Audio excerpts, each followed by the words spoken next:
Last night, the Los Angeles Clippers beat the Denver Nuggets 111-105 at home in their new Intuit Dome in Los Angeles. And while it was yet another game of NBA basketball, or NBA playoff basketball, I should say, it is our first series to go to Game 7. And I think we can all say from the very beginning this was a very evenly matched series. Both teams were humming heading into the playoffs. The Nuggets were sort of somewhat rejuvenated after firing their coach Michael Malone and having picked up David Edelman. And the Clippers have been just getting better and better with every game that they play. Now, Michael Malone was allegedly let go because he had created somewhat of a toxic work environment, and the spirit of the team was somewhat dragging, and so they fired both the Nuggets head coach and the GM, and longtime assistant David Edelman picked up the reins. He's been leading the team through the playoffs. Obviously, this is just the first round, but I'm not sure the Nuggets have recovered that energy. I watch them play, and I just don't feel like I see the same team out on the floor like I did in years past, especially when they won that championship. I don't feel like they're controlling the pace. They're not getting the 50-50 balls, blocks, rebounds, hustle plays, tips. Not there. Michael Porter Jr. is not playing as well. Most of the Nuggets players actually aren't playing as well, actually, as I thought they were before. And so that's sort of where I'm at with this Nuggets team. Like, I feel like they've been having the edge over the Clippers, but they just don't have that same energy. And I feel like the Clippers, especially last night, really stepped it up. So we'll talk more about that in a second. But first, let's hop over and get some of the coaches' reactions to the game. And they picked up full. They changed the game. I also thought in the third quarter, we played good defense. We never, ever came up with a 50-50 ball. And that's just such a back-breaking feeling when you do everything right and don't come up with the ball. So we gave them a lot of extra possessions. That quarter absolutely killed us. I thought the rest of the game was very even. We played a really, really good fourth quarter with a lot of effort. But we got to be better throughout the whole game. Okay, David Edelman agrees with me. Lack of effort. Our guys came out and played well tonight. I thought to start the game, attention to detail was really good. And then when we went small with that shooting lineup, I thought we was able to break the game open a little bit. Yeah, backs against the wall, obviously. But when you look at the performances you got from your top scorers, at least traditionally, what did you make of James, Kawhi, and Norm? Yeah, I thought James did a great job setting the tone early, scoring the basketball, getting downhill, making the right play. Norm made some big shots at the end, and Kawhi was just kind of steady throughout the game. But I thought those three guys really stepped up, came to play. I thought Zoo was a monster on the defensive end tonight, getting closer to Joker, not giving him as much space. And Joker just it's just hard. If you double team him, he's going to pick you apart with his passing. If you stay at home, he's going to score. And so I give our guys credit just staying with it.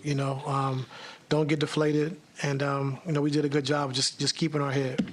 Now, it's interesting that he commented on Norman Powell, because I'm not familiar with Norman Powell. I haven't watched the Clippers all that much during the regular season, but he's a guy that definitely stood out to me last night. A great hustle guy. I felt like of all the players, Norman definitely set the pace. James Harden was just knocking down three after three. It just seemed like every shot he took hit.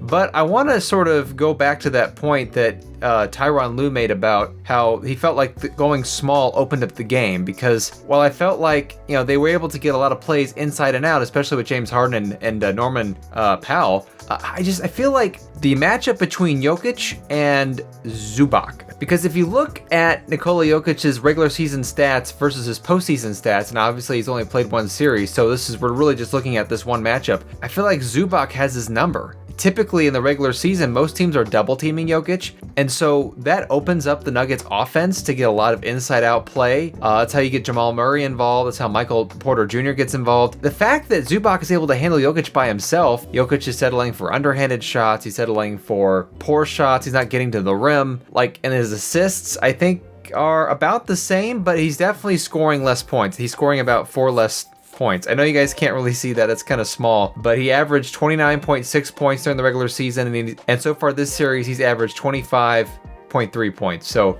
I think that's really what's been able to slow this team down and give the Clippers the edge. Been controlling Jokic, because obviously Jokic, he's really should be MVP again, and he's been MVP twice, should have been 3 times. So I think by controlling Jokic, the Clippers have been able to find a way to sort of get an edge in this series that way, or at least in the games that they've won so far, because they haven't won every game, obviously. But the Clippers as well, I think in contrast to the Nuggets, whereas the Nuggets have pulled back, the Clippers have really stepped up. Especially Kawhi, who averaged 21 points during the regular season and averages 25 and a half now. Now, obviously, Kawhi is sort of, doesn't really play a lot. He's kind of the poster child for load management. Plays really only when he feels like it, so the regular season's sort of hard to gauge. But I felt like when Kawhi was like really into the game, he was just so dominant. But then there would also be times where he would just walk. Like he'd be in the middle of the game and he would walk from one side of the court to the other. Or somebody would get a turnover and he would start walking. Or someone would get a rebound and he would start walking. I didn't feel like he was being totally present with the game. He was being aggressive when he had the ball. But outside of that, it didn't seem like he was really totally there. But that's sort of Kawhi's personality. So that's something I guess you just have to work with. But James Harden has also stepped up. He averaged 22 points in the regular season. And he's averaged 20 points in the postseason.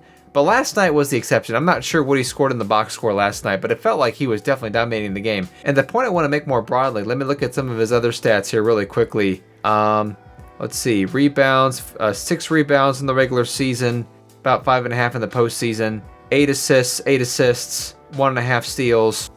He's got a little bit more blocks.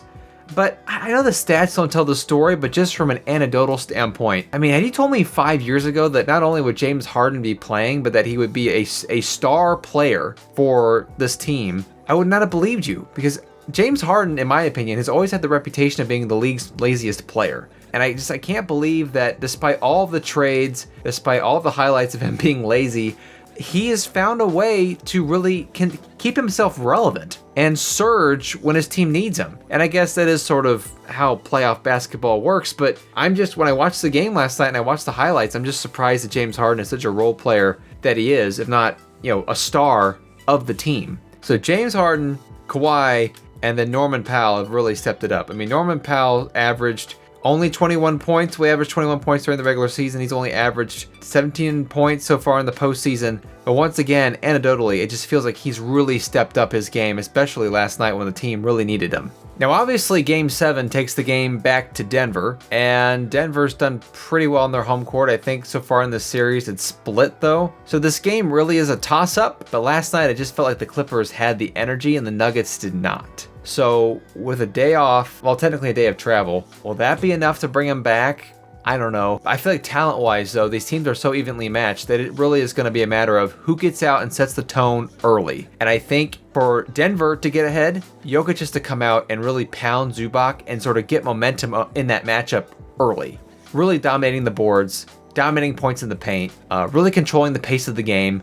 Because if you allow a guy like Norman Powell to go up and down the court, if you allow James Harden to knock down threes, if you allow Kawhi to get into the paint and be aggressive, I mean, then the Clippers control the pace. They control the game. And I think once you establish momentum early, it's going to be hard to flip. Each team's won the same number of home games and away games, and they've all been close. I mean, the first game, 2 points. Second game, Clippers won by 13. Game 3, that was a blowout. But the Clippers won that game. Game 4, Nuggets won by 2. Okay, Game 5, Denver had their largest margin of 16 points, but the Clippers came back last night. So yeah, the Nuggets have really only been able to win when they've kept it close. So I would imagine that would continue to be the case. So if Harden, Powell, Kawhi can come out and dominate the pace early, if Zubac can contain Jokic, they'll win the game.